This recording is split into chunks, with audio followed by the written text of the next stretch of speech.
നീ എന്നാ ഓടി വന്നേ? അമ്മ അതെന്നാ വർത്താനാ പറയുന്നേ?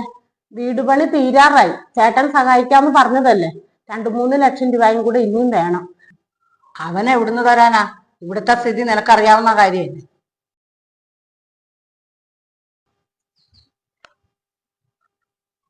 ഹലോ, അവള് വന്നിട്ടുണ്ട്. അവള് വീടിന്റെ പണിക്ക് സഹായിക്കാന്ന് നമ്മള് പറഞ്ഞതല്ലേ. എന്നിട്ട് നമ്മള് പൈസയൊന്നും കൊടുത്തില്ലല്ലോ. നമ്മുടെ കയ്യിൽ എവിടുന്നാന്ന് പറഞ്ഞോ, അവളോട് പറഞ്ഞിട്ട് കാര്യമുണ്ടോ? നമ്മുടെ ഉള്ളതും ഇല്ലായ്മയൊക്കെ അറിയിച്ച് അവളെ വിഷമിപ്പിച്ചിട്ട് കാര്യമുണ്ടോ? എങ്ങനെയെങ്കിലും കൊടുത്തേ പറ്റുള്ളൂ. ഇല്ലെന്നൊന്നും പറയാൻ എനിക്ക് പറ്റിയല്ല, സഹായിച്ചേ പറ്റുള്ളൂ. ആ ഞാൻ എന്റെ കയ്യിലെ സ്വർണം എടുത്ത് കൊടുക്കാൻ പോവാ. നിങ്ങൾ ഇവിടെ വന്ന് എന്നെ വഴക്ക് പറഞ്ഞാലും ഇല്ലേലും ഞാൻ കൊടുക്കും. പിന്നെ അവളൊരാവശ്യം പറയുമ്പോ നമ്മളല്ലേ അവളെ സഹായിക്കണ്ടേ? കൊടുക്കാന്ന് പറഞ്ഞിട്ട് നമ്മൾ കൊടുത്തില്ലേ മോശമല്ലേ? അവൾ അവളുടെ വീട്ടിൽ വന്നല്ലാണ്ട് പിന്നെ ആരോടാ ചോദിക്കുന്നേ? ഞാൻ കൊടുക്കും.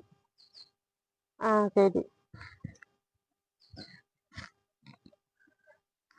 4 വളയും ഒരു ചെറിയ മാലയുണ്ട്. തൽക്കാലം ഇത് നീ പണയം വെക്ക. പിന്നത്തെ കാര്യം പിന്നെയല്ലേ, നമുക്ക് എവിടുന്നെങ്കിലും ശരിയാക്കാം. എന്നാ ഞാൻ പോട്ടെ അമ്മേ. ബാങ്കിൽ പോയിട്ട് വേണം വീട്ടിൽ പോകാൻ.